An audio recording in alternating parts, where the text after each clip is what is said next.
เป็นที่มีมนต์เสน่ห์เป็นสุขใจหลายแท้เดเมื่อผู้ข้านี้ได้มา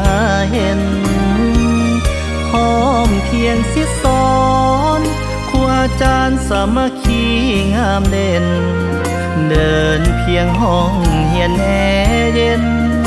เป็นบุญที่ข้าได้มามีมนต์เสน่ห์โรงเรียนจอมคำขวัญใจสถานที่ตั้งอยู่บ่ไกลผู้ทั้งหลายมีจิตอาสาพร้อมเพียงสิสอนสามัคคีพร้อมเดินก้าวหน้าคนเด่นเป็นขวัญใจภาษาคุณธรรมนำพาให้สิทธิ์เจริญบ่มีสิ่งใดจะเทียบทันเหนือดังกับเจ้าครูอาจารย์พวกเขาพร้อมแล้วจะพากันเดินสร้างคนรุ่นใหม่ใส่ใจภาษาเจริญตามแนวทางภาครัฐก้าวเดินเจริญหุ่งเฮืองวิไลจอมคำแห่งนี้บ่มีวันข้า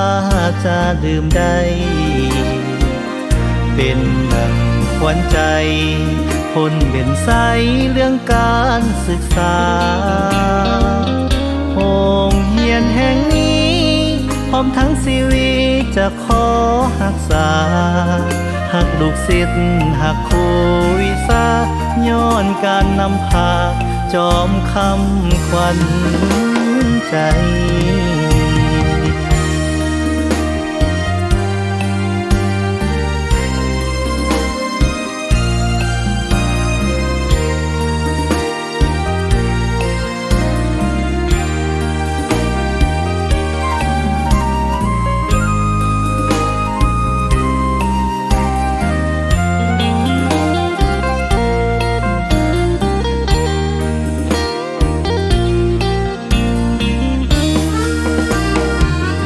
บ่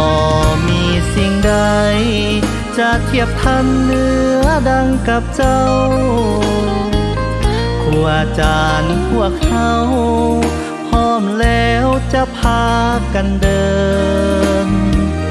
สร้างคนรุ่นใหม่ใส่ใจ